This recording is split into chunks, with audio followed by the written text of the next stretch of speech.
بسم اللہ الرحمن الرحیم۔ تمام تعریفیں اللہ کے لیے، درود اور سلام محمد اور آل محمد کے لیے۔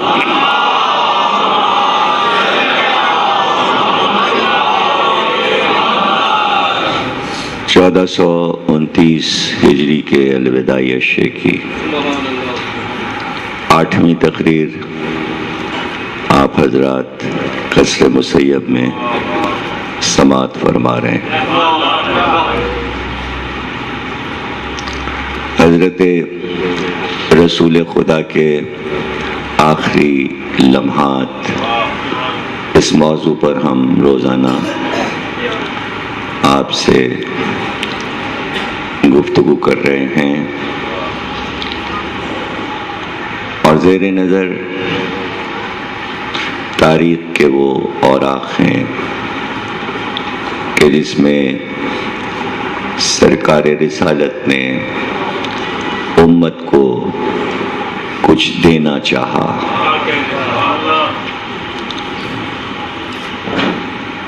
کوئی ایسا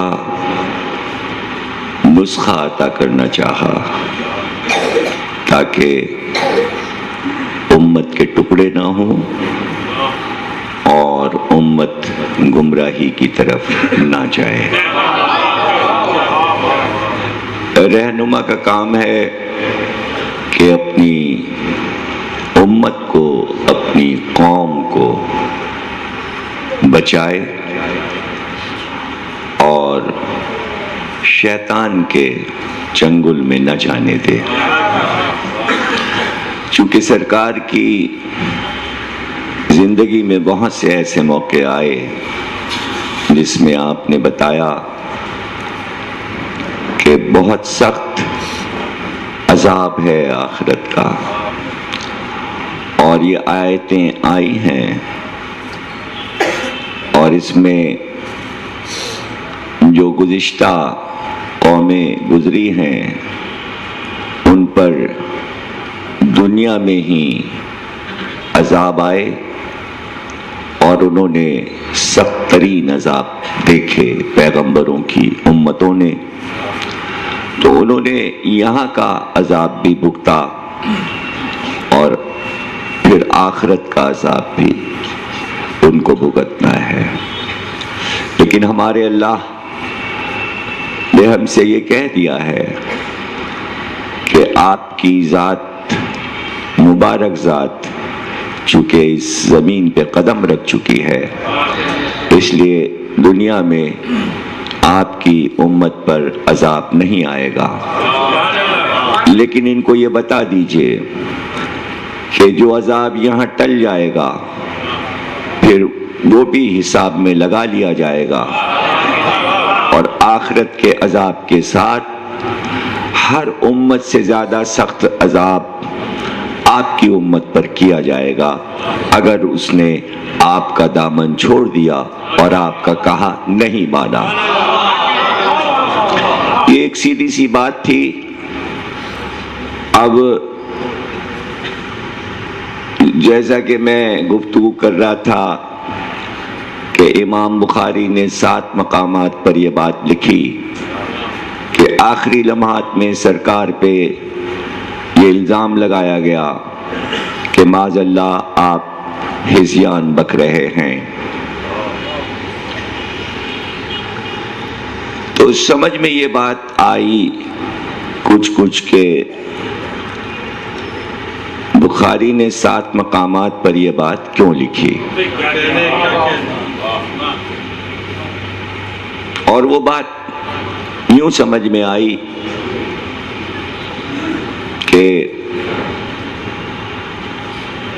ان کو یہ خوف نہیں ہوا امام بخاری کو کہ جو یہ کہہ رہا ہے، جو سرکار پہ تہمت رکھ رہا ہے،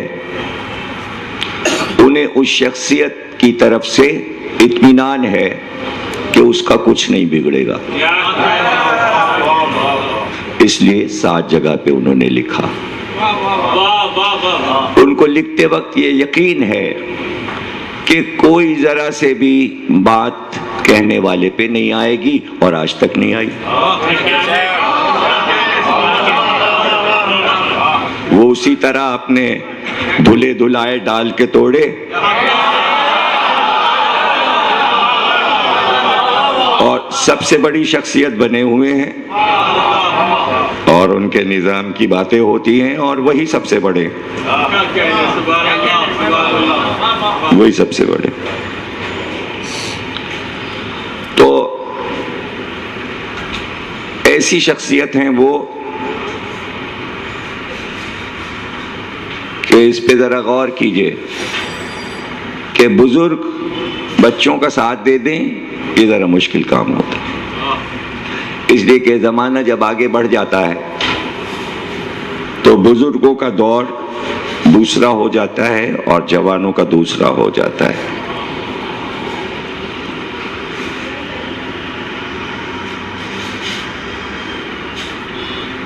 ہو جاتا ہے۔ امام حسین ان بزرگ کے پر نواسے ہیں، نواسے نہیں ہیں، پر نواسے ہیں۔ نام لے دوں؟ لوگوں کے سمجھ میں نہیں آ رہا ہے؟ اچھا تو نام لیتا ہوں۔ سرکار دو عالم کی زوجہ جناب حفصہ، ام المومنین حضرت حفصہ رضی اللہ تعالی عنہا، ان کے والد گرامی ہیں حضرت عمر بن خطاب رضی اللہ تعالی عنہ۔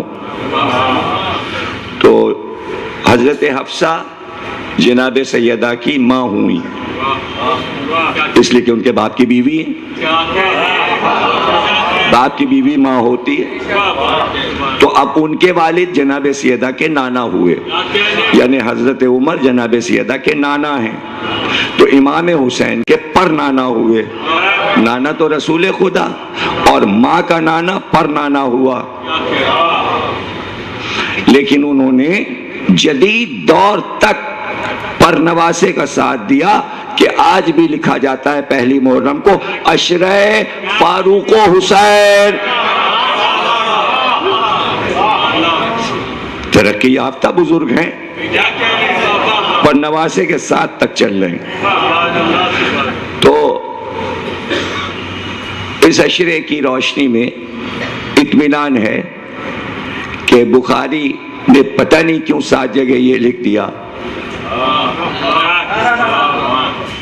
کیا بات ہو گئی؟ کچھ بھی نہیں۔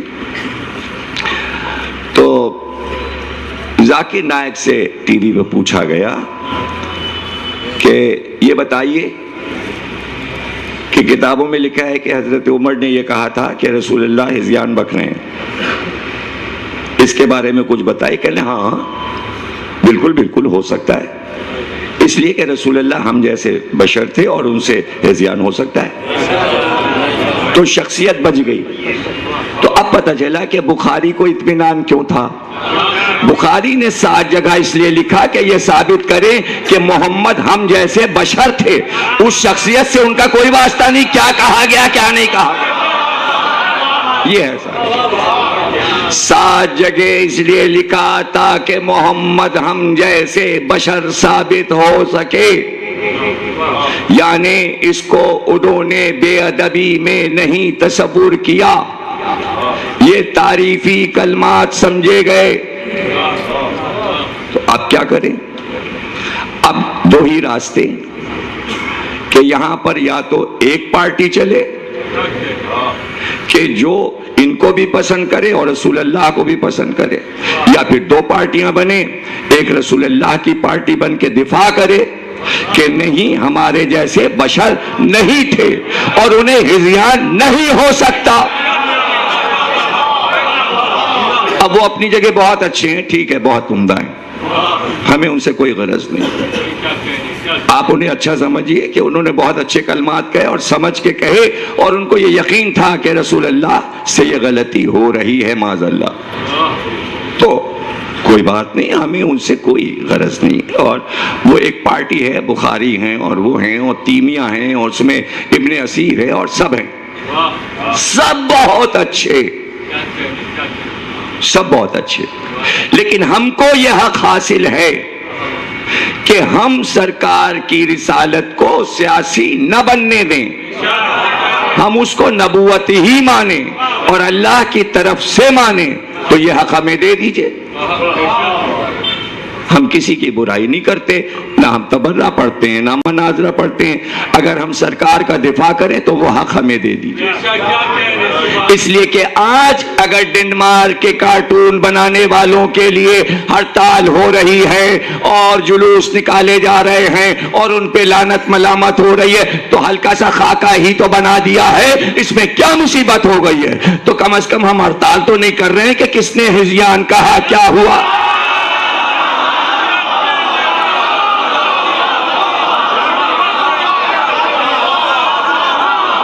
آپ سرکار کی ذات کو بچائیں تو سب حق ہے، اور ہم بچائیں بخاری کی روشنی میں تو کیا ہو گیا. تو ہم کو اپنی بات کہنے دیجئے، ہمیں اپنی بات کہنے دیجئے. کل ہم نے یہ بات ثابت کر دی تھی کہ ہذیان نہیں ہو سکتا اس خاندان کے کسی فرد کو، بھلے ہی وہ ہمارا جیسا بشر کیوں نہ ہو. سرکار کو ہٹا لو، ارے ہم سب بھی تو اسی خاندان کی ایک فرد ہے. جب ہم کو نہیں ہو سکتا ہذیان تو سرکار کو.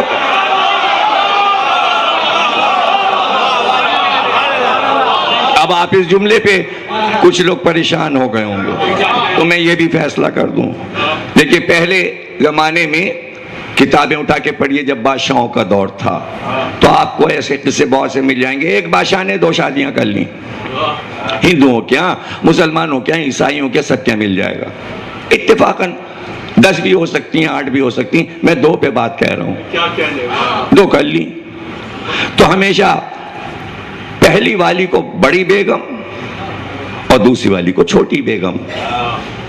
اور اگر ایسا اتفاق ہو جائے کہ بڑی بیگم سے اولاد ہو، چھوٹی بیگم سے اولاد نہ ہو، تو پھر عام طور سے قصوں میں یہی پڑھا میں نے کہ چھوٹی بیگم کے میکے والوں نے آ کے جھگڑا کیا.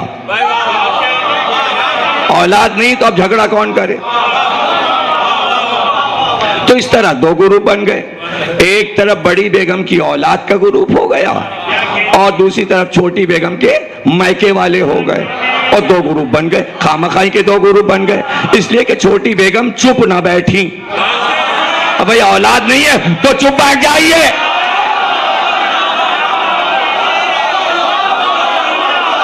کیا کچھ آپ سمجھ گئے ہیں؟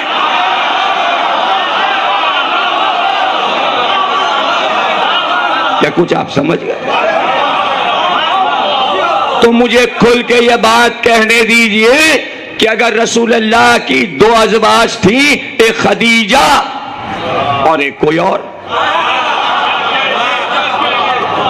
کئی نام آتے ہیں نا، ایک کوئی اور، تو مجھے کہنے دیجئے کہ یہ جتنے بیٹھے عزاداری کر رہے ہیں پہلی محرم سے ورلڈ میں 8 ربیع الاول تک، یہ سب بڑی زوجہ سے ہیں اور امت دوسری زوجہ سے ہے.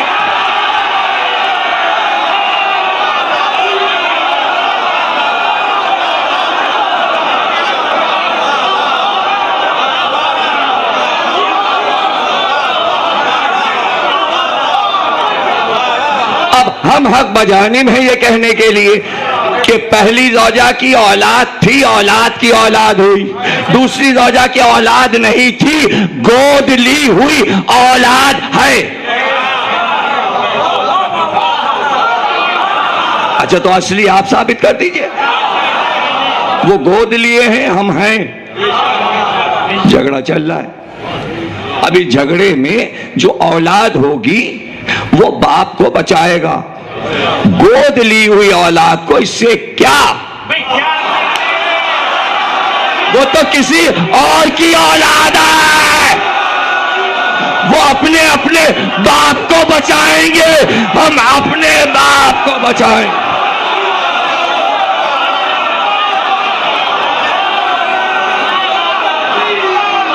فیصلہ ہو گیا، فیصلہ ہو گیا.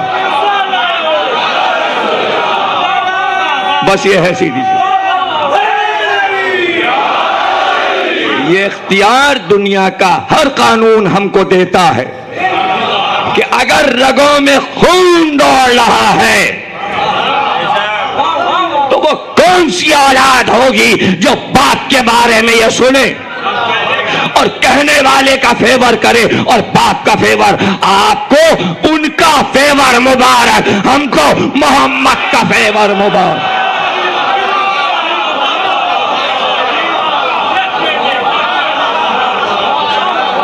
وہ ہم جیسے بشر نہیں تھے, بشر نہیں تھے, وہ بشر نہیں تھے, وہ نورانی پیکر تھے, ہمیں بشر نظر آتے تھے اس لیے کہ ہماری آنکھیں مادی ہیں.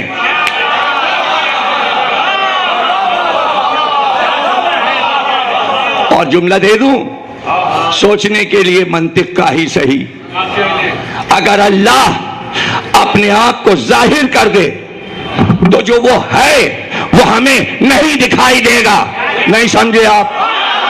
اس لیے کہ یہ آنکھیں ہماری اندھی ہیں, روشنی نہیں ہے کہ اس کو دیکھ سکے. اگر دیکھ سکتے تو موسیٰ دیکھ لے.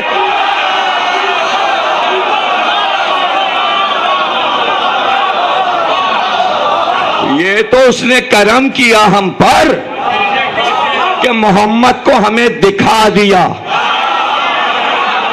ارے کروڑوں برس جس نور کو اللہ کی آنکھوں نے دیکھا تھا اس کو ہماری چھوٹی چھوٹی آنکھیں کیا دیکھ سکتے. نور نے نور کو دیکھا, نور نے نور کو دیکھا. سلمان کہاں سے آ رہے ہو؟ مسجد سے آ رہا ہوں. اندر کون کون بیٹھا ہے؟ کہ رسول اللہ بیٹھے ہیں. اور کون ہے؟ کہ ایک صاحب اور بیٹھے ہیں جنہیں میں نہیں جانتا. اندر گئے دیکھا علی بیٹھے تھے. آگے کا سلمان جھوٹ بولتے ہو؟ علی بیٹھے ہیں. جا کے رسول اللہ شکایت کی, جھوٹ بولا سلمان نے. کب بلاؤ لو. کہ یہ کیوں ان سے کہا؟ کہ آپ ہی نے تو بیان کیا تھا ابھی ابھی کہ علی کو کوئی نہیں جانتا سوا میرے اور اللہ کے. ارے تو جب وسیع کو کوئی نہیں جانتا تو نبی کو کیا جانے گا؟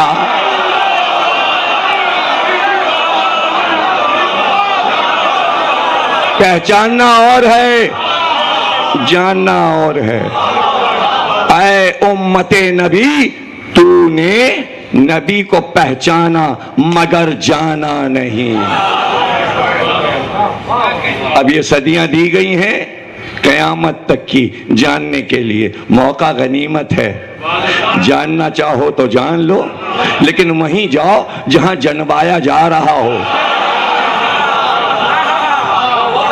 ہر جگہ نہیں, ہر جگہ نہیں, جہاں افکار پیش کیے جا رہے ہوں کہ جانو کہ کیا ہے ذات محمد.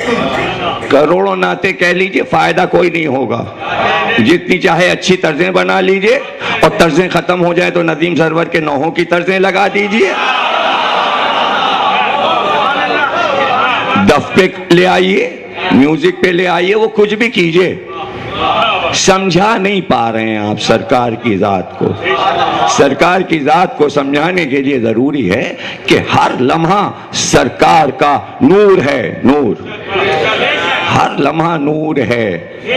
بات اس پہ نہ کیجئے کہ ذاکر نائک یہ کہہ کے نکل جائے او تو ہمارے جیسے بشر تھے, ان سے یہ سب کچھ ہو سکتا ہے. ہاں تو تم بکلے نہ ہزیان, ہم اس کے لیے تیار ہی نہیں ہیں, ہم اس کے لیے نہیں تیار ہیں. ہم تو کاغذ پہ لکھ کے دے دیں کہ جو آج ہزیان بک رہا ہے مرتے وقت تک ہزیان بکے گا. ہم لوگ چونکہ ہزیان بکتے ہی نہیں اس لیے مرتے وقت تک ہم کو ہزیان ہوئے گا ہی نہیں. ہم جانتے ہیں اپنے بارے میں, ہم جانتے ہیں ہم بشر ہیں, لیکن بشر کو بھی یہ نہیں ہوتا, بشر کو بھی نہیں ہوتا. ہم نے دیکھا ہے لوگوں کو کہ ہوش و حواس میں چلتے پھرتے کام کرتے ہوئے چل دیے, چل دیے. یہ بیٹے دیکھے ہمارے چچا عزیز زاہد نقوی صاحب, ان کے بھی عزیز ہیں, میرے بھی عزیز ہیں, ان کے بھی عزیز میرے بھی عزیز, مشہور شاعر ہیں سید واقف حسین واقف مصطفیٰ آبادی.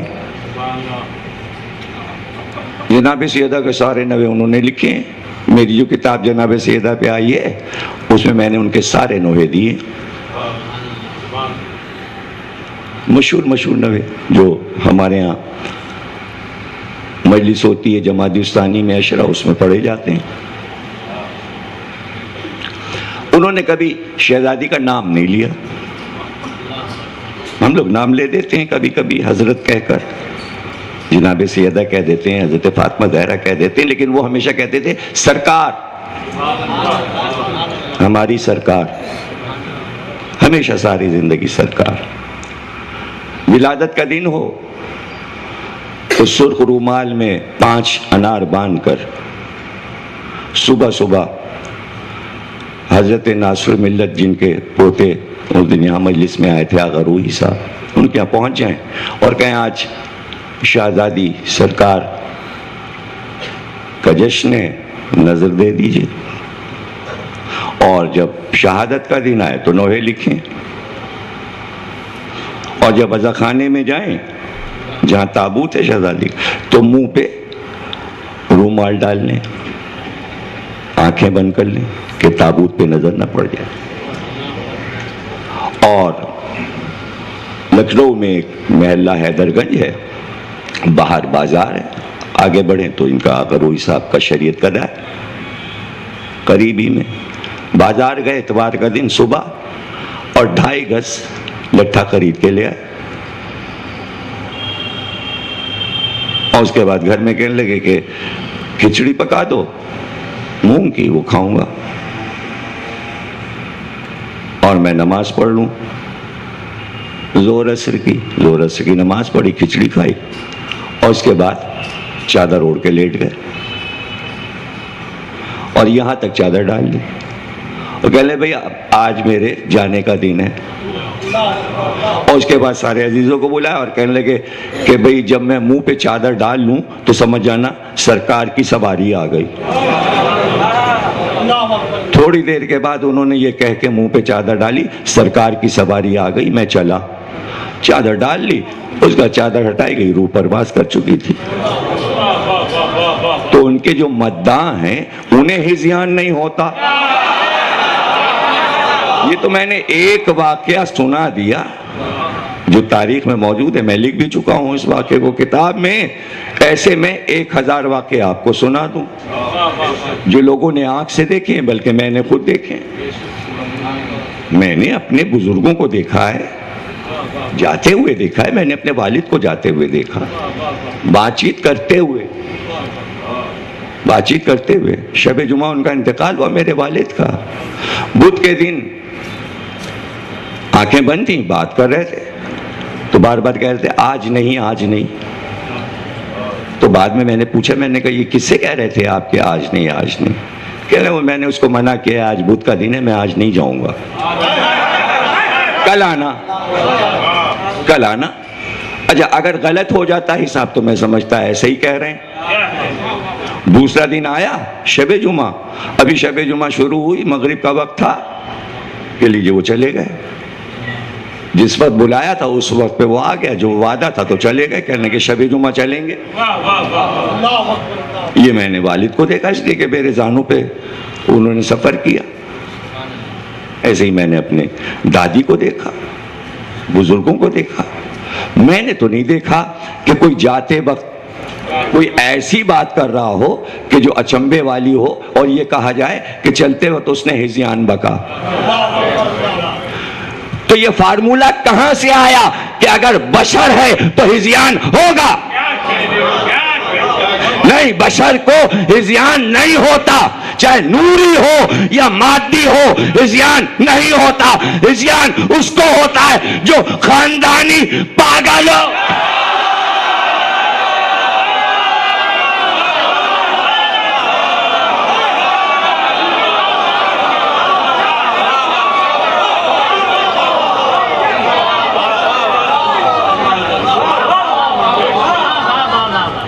وعدہ ہے نا میرا کہ میں اپوزیشن کو کچھ کہوں گا نہیں، اس لیے کہ میں بچ بچ کے تقریر کر رہا ہوں. میں پکڑ نہیں دے رہا ہوں تقریر میں کسی کو کہ کوئی یہ کہہ دے کہ بے ادبی کر کے چلے گئے.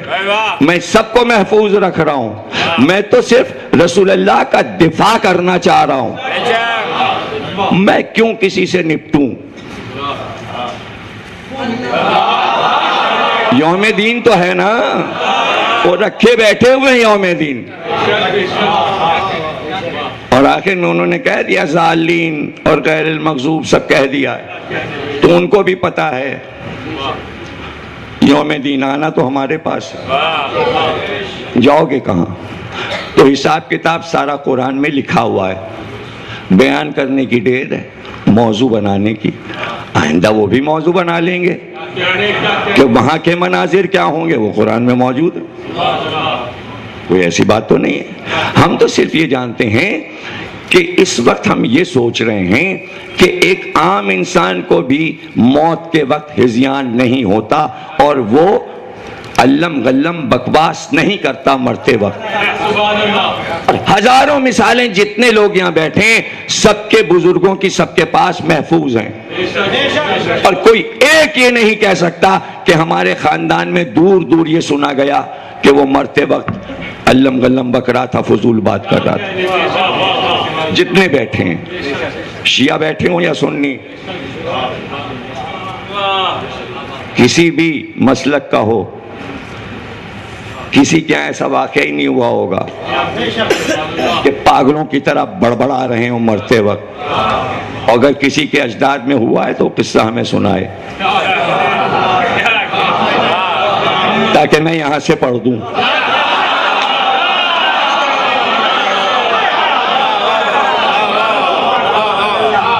یہاں سے سنا دو کہ صاحب ریکارڈ ٹوٹ گیا ہے.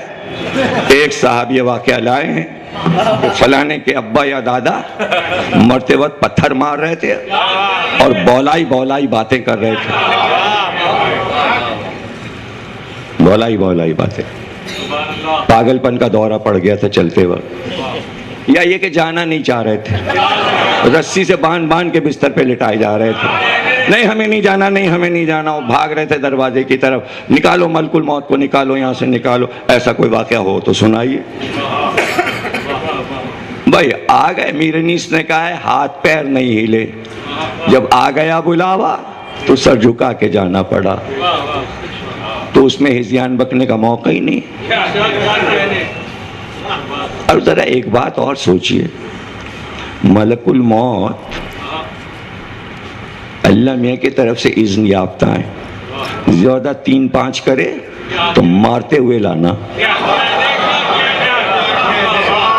چانک کی شکل میں آتے ہیں کہ جو ہذیان بکنا بھی ہو تو ان کو دیکھ کے وہ بھول.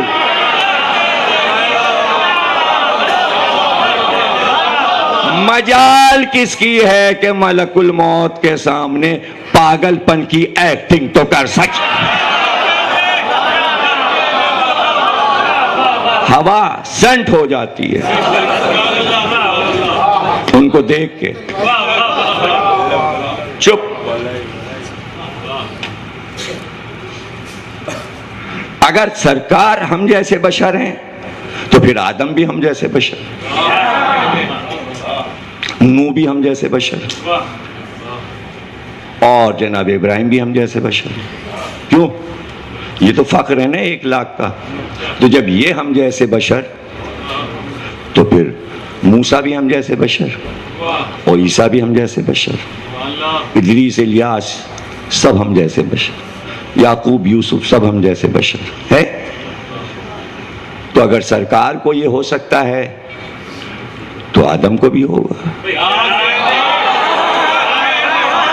نوح کو بھی ہوگا. تو پھر دکھائیے ہمیں تاریخ میں، تب ہم مانیں گے. یا تو سارے انبیاء نے یہ کام کیا ہو چلتے وقت تو سرکار کو بھی مان لیں گے. آدم، یہ تمہاری نسل میں یہ اتنے انبیاء آئیں گے، گنا آدم نے. اچھا یہ سب میرے بیٹے ہیں؟ ہاں. اچھا میرا یہ بیٹا تو 900 سال جیے گا. ہاں, اور یہ بیٹا میرا داؤد بس 40 سال کی عمر, اتنی کم. کہاں ہماری مرضی ہے, کسی کو 900 سال زندہ رکھیں, کسی کو 40 سال. کہ اس بیٹے کی عمر کم ہے. اللہ نے کہا تو اپنی عمر میں سے دے دو. کہنے میں نے اسے 60 سال دیے, بہت دیے. 100 کے ہو گئے داؤد. لکھ گیا وہاں کہ آدم نے اپنی زندگی کے 60 سال داؤد کو دے دیے. لوح پہ لکھا گیا آدم کی فرمائش پر. اب داؤد کی جگہ 40 سال نہیں لکھا, 60 بڑھا دیے گئے, 100 سال ہو گئے. اب آدم کا آخری لمحہ آیا. حضرت آدم کے آخری لمحات.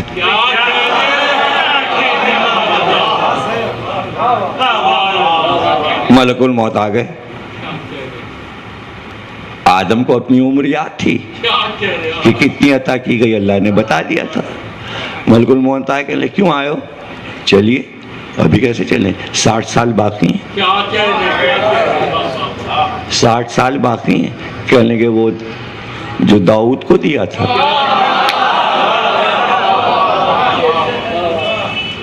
ہاں, داؤد کو دیے تھے.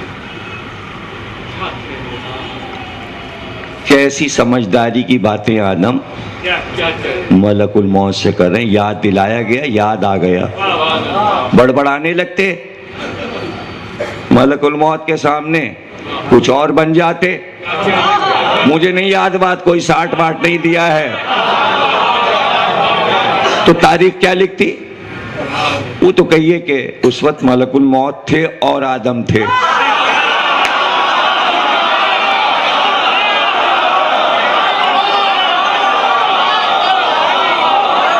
ارے جملہ کہاں سے لاؤں بھیا, تم لوگ تو ہم کو بھی پیچھے چھوڑ دیتے ہو. باتیں ہو رہی تھی ملک الموت, ملک میں اور آدم میں. اگر شیطان بیٹھا ہوتا تو جب انہوں نے کہا تھا ابھی 60 باقی, تو شیطان کہتا زیان ہو گیا.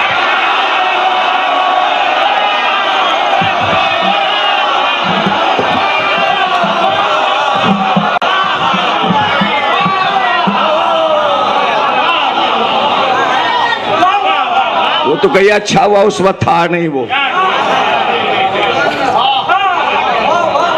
900 سال حضرت نوح جیے. 900 سال بھائی کم نہیں ہوتے. پوتوں پر ہوتوں سب کو دیکھا, کوئی حسرت باقی ہے؟ سب کو غرق کروا دیا, پوری امت تباہ کر دی. دوبارہ دنیا بسی, دوبارہ بستے ہوئے بھی دیکھا سفینے کے بعد, طوفان کے بعد. اب وقت آ گیا. چلیے, اللہ آپ سے باتیں کرنا چاہتا ہے. اچھا, اللہ نے کہ پوچھو, نوح سے پوچھو. 900 سال گزرے یہاں دنیا میں, کیسا لگا؟ یہ کیسے گزرے وقت؟ کہ بس ایسا لگا کہ دھوپ سے اٹھ کے سائے میں آ گئے.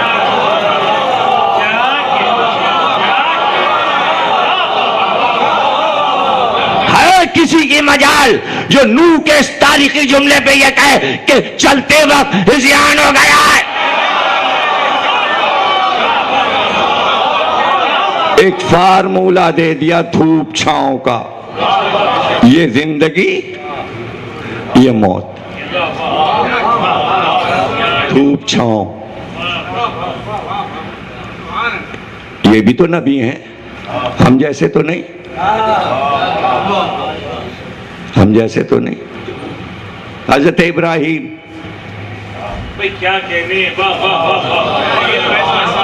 چلیے دوست نے دوست کو یاد کیا ہے. ہم سر جھکائے بیٹھے ہیں, وہ بلائیں اور ہم نہ آئیں. جلدی لے چلو, جلدی لے چلو. ملاقات کی تمنا ہے, منع نہیں کیا ابراہیم نے. بچے جوان ہو چکے, اسماعیل بھی, اسحاق بھی. وہ تو کہیے کہ غنیمت ہے کہ ہر نبی کو امت ملی. کہاں آپ ہمارے اچھے جملوں کی قدر نہیں کرتے. اب کہہ دیتا ہوں, ہر نبی کو امت ملی مگر کسی نبی کو صحابی نہیں ملے.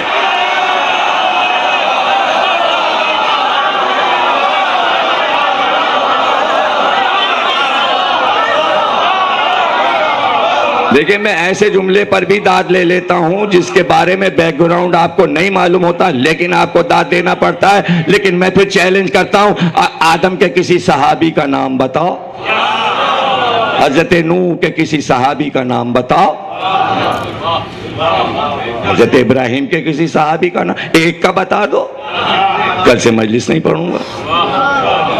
حضرت موسیٰ کے کسی صحابی کا نام بتا دو, بتا دینا. سرکار کے صحابیوں کے نام ہم بتا دیں, سلمان, ابوذر, مقداد, عمار, یہ اسی طرح جلدی سے آدم کے صحابیوں کے نام آپ گنا دیجئے. کسی صاحب کو نوح کے کسی صحابی کا نام یاد ہو تو بتا دیجئے. حضرت ابراہیم کے کسی صحابی کا نام نہیں. پتہ چلا ہر نبی کے بیٹوں کا ذکر ہے, بیٹی کا ذکر ہے, بھائی کا ذکر ہے. نہ موسیٰ کے صحابی کا ذکر ہے, ہاں بھائی ہارون کا ذکر ہے. صحابی صرف ہمارے سرکار دو عالم کو ملے. پروردگار صحابی نہ دیتا تو جیسے اور انبیاء کے یہاں آخری لمحات میں کوئی ہذیان کہنے والا نہیں تھا تو یہاں بھی نہ ہوتا. کچھ کہا ہے میں نے؟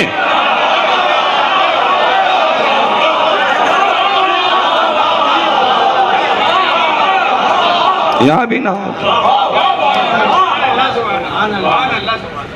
حضرت موسیٰ چل لیں, نہیں ہم ابھی نہیں جائیں گے. سیدھی سیدھی بات انہوں نے کہہ دی, ہم ابھی نہیں جائیں گے. گھر سے نکل گئے, نہیں جانا. ملک الموت واپس گئے, کہنے لگے ناراض ہو گئے. موسیٰ کہنے لگے جہاں جا رہے ہیں جانے دو, ہم ان کی مرضی سے انہیں بلائیں گے. ہمارا پیارا بندہ ہے, اس نے ہمارے لیے اچھے اچھے کام کیے ہیں, زبردستی نہیں کرنا ہے. نہیں آنا چاہتے موسیٰ, پیچھے مت لگو, آ جاؤ ملک الموت. ادب کرو ان کا, انہوں نے خدمت کی ہے ہمارے دین کی. چلے چلتے چلتے صحرا, یہ وہ اس کو یہودی کہتے, یہ ہو گئی غیبت حضرت موسیٰ کی, غائب ہو گئے. اس کو غیبت کہتے. پتہ نہیں کہاں چلتے چلتے چلتے چلتے کہاں نکل گئے. صحرا, پہاڑیاں, وادیاں, کوئی انسان نہیں. وہاں ایک آدمی قبر کھود رہا ہے, محنت سے پسینہ ٹپک رہا ہے. کھڑے ہو کے دیکھنے لگے, کہنے بھائی اکیلے میں مدد کروں؟ اب نبی تو مدد کرتا ہی ہے انسانوں کی, وہ تو فطرت میں ہے. میں کھود دوں, آئیے. حضرت موسیٰ کھودنے لگے, تیار ہو گئی قبر. اب وہ بیٹھا پسینہ پوچھتا. حضرت موسیٰ نے کہا میت کہاں ہے؟ کہنے با آ گئی ہے, سمجھ لیجئے آ گئی ہے میت.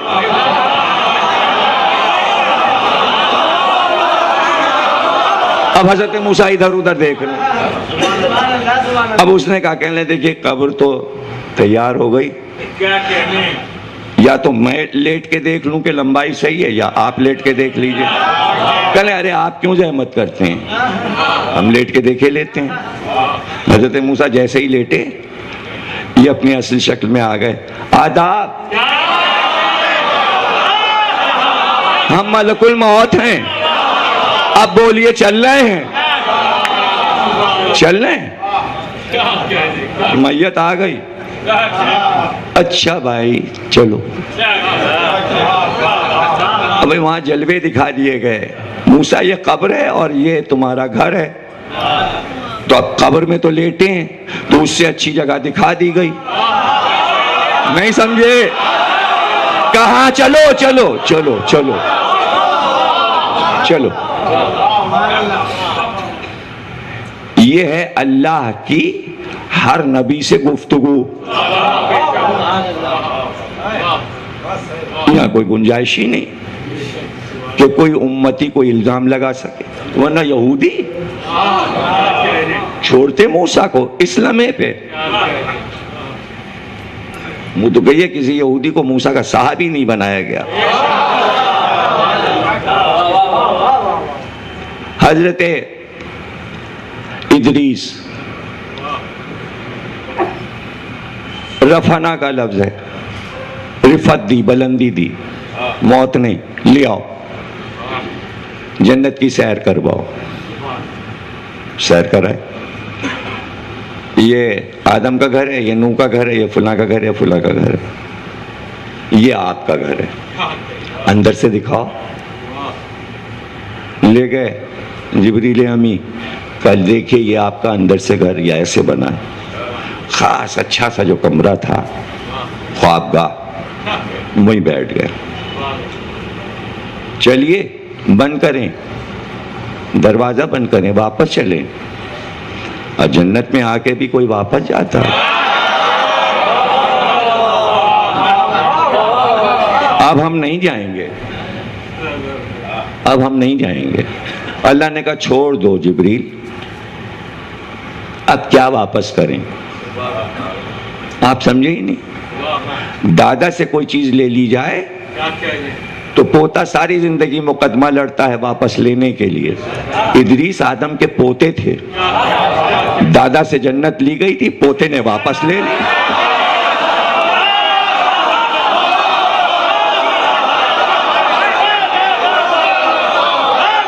پوتے نے واپس لے لی.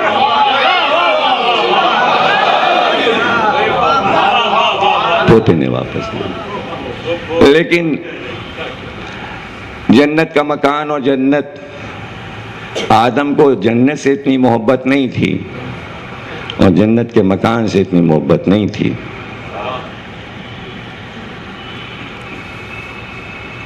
آدم کو زیادہ صدمہ تھا یہ جو جنت کا تاج رکھا گیا تھا انسانیت کا، یہ واپس لیا گیا تھا. اگر پوتے نے مکان لے بھی لیا اور جنت لے بھی لیا، آدم کی سیر ہی نہیں ہوئی. یہ تاج، کیا کہنے، سبحان اللہ،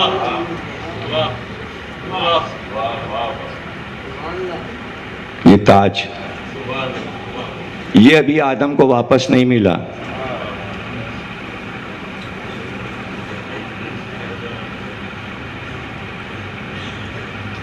تادور کچھ پھول سے کھلے جاتے ہیں یا سرخ علم ہیں کہ لہراتے ہیں. جوش ملی آبادی.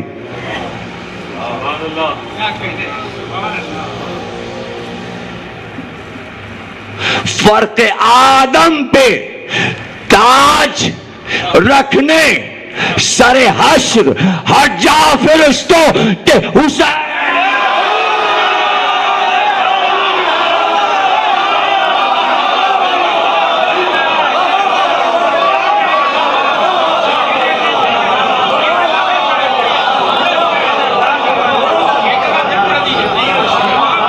ہٹ جاؤ، فرق آدم پہ تاج رکھنے سر حشر ہٹ جاؤ فرشتوں کے حسین آتے ہیں. نہیں سمجھے آپ؟ یہ اس میں جوش نے یہ ٹکڑا کیوں رکھا، ہٹ جاؤ فرشتوں؟ یہ فرشتوں کا کیا اجتہام ہے، معاملہ ہے. نہیں سمجھے آپ؟ ارے جب آدم کو بنایا تو فرشتوں نے کہا اس کو کیوں بنا رہا ہے، ہم کو بنا. دعوے دار تھے خلافت کے، تو اللہ نے محشر میں کہا فرشتوں پھر تم آ گئے، ہٹو.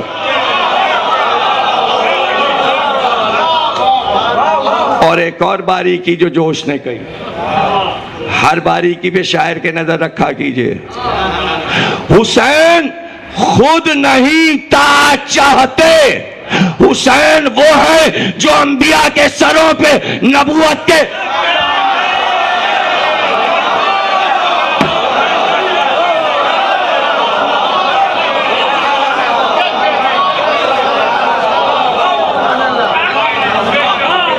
اب سمجھے کہ وزارت میں کہتے ہیں اے آدم کے وارث تجھ پہ سلام.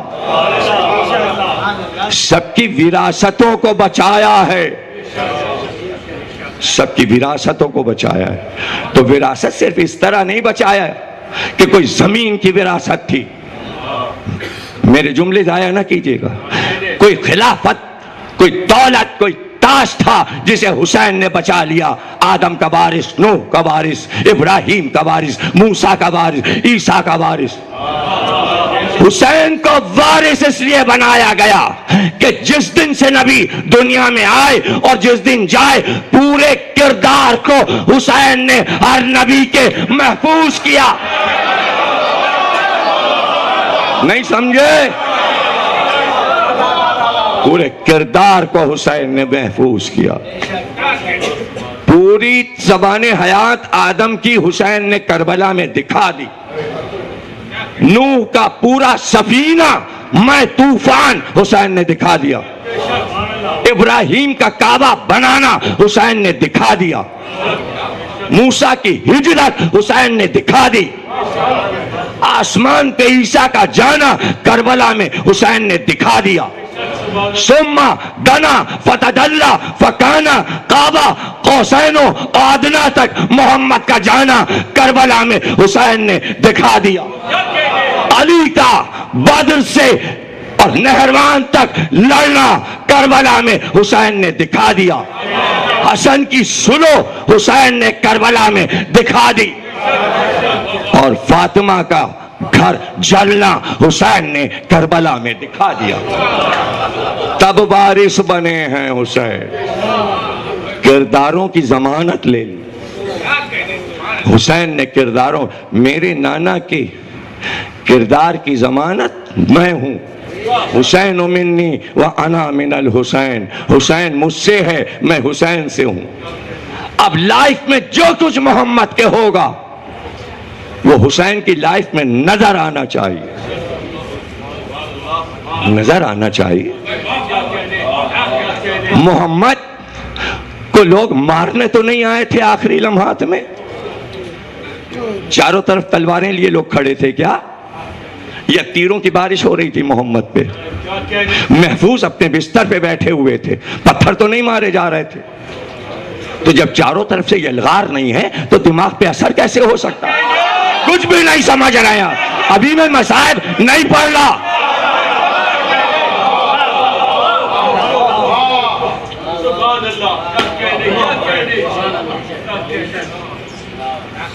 دیکھو انسان انسان ہے, اور جملوں پہ میرے غور کرنا. جہاں جہاں تک دل دھڑکتا ہے انسانیت کا, ہر انسان نالج رکھتا ہے تھوڑی بہت ہر موضوع پر.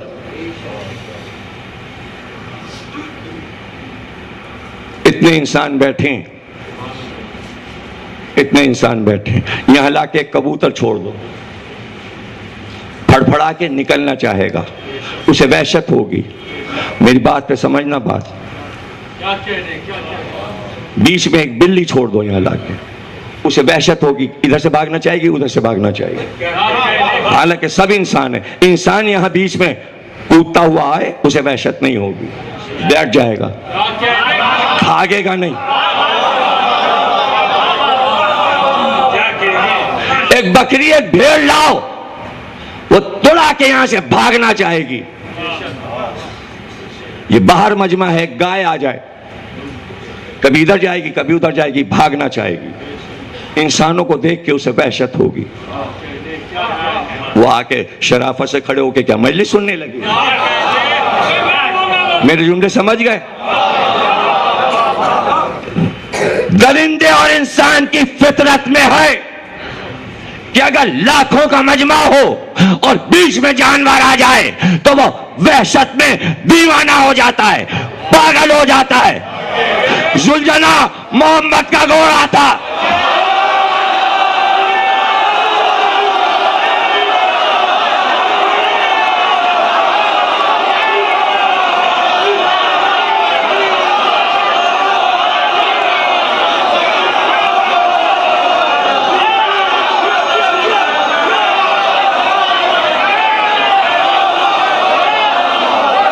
بچہ نہیں تھا، عمر زیادہ تھی، 120 سال کی عمر تھی، زخمی تھا، حسین سے زیادہ زخم لگے تھے، چاروں طرف تیر لگے تھے، توڑا توڑا کے بھاگتا کہ کسی طرح میں ان درندوں سے بچوں، پھر بھی نہیں سمجھے۔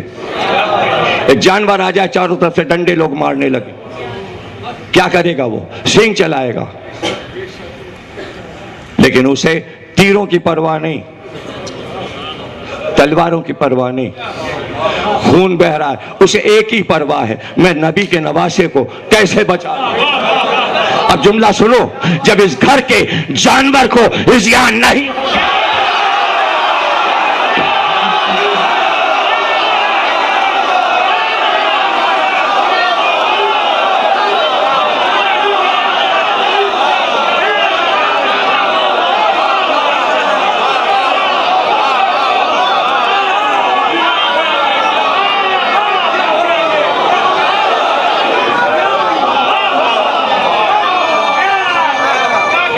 تم سلامت رہو، تمہاری عمریں دراز، اللہ تمہیں برکتیں عطا کرے۔ صحیح الدماغ رہا، بات سن رہا تھا اور سمجھ رہا تھا،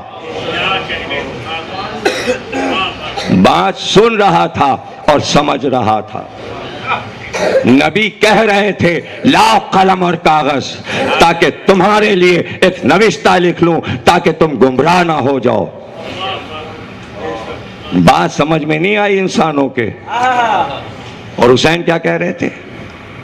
سیدھے یہاں سے در خیمہ پہ جانا، یہ میں نے تلوار باندھ دی ہے، یہ امامہ میں نے تیری پیٹھ پہ رکھ دیا ہے، یہ میرے بیٹے زین العابدین کی امانتیں ہیں، امانت میری گھر پہ پہنچا دینا۔ اس گھر کا پلا جانور امانت کی حفاظت کرے، اور یہ امت نبی کی امانت، دو چیزیں چھوڑ رہا ہوں، قلم کاغذ لاؤ، یہ قرآن، یہ اہل بیت، دونوں میں جدائی ڈال دی، اور یہ گھوڑا امامہ بھی پہنچایا، تلوار بھی پہنچائی، امانت کو بھاگنے میں گرنے نہیں دیا، اور جا کے آواز دی میں آیا، میں آیا ہوں، اور خیمے کا پردہ ہٹ گیا۔ اتنا یقین ہے بیویوں کو کہ جو خبر دے رہا ہے وہ سچی خبر ہے، تو اتنا یقین ہے آل کو کہ جانور بھی اس گھر کا جھوٹی خبر نہیں دیتا۔ اب بھی ذوالجناح سمجھ میں نہیں آیا، اس لیے ذوالجناح نکالتے ہیں۔ خدا کی قسم، نبی نے قلم اور کاغذ مانگا تھا اور دے دیتے تو ہم ان کی شبیہ نکال رہے ہوتے۔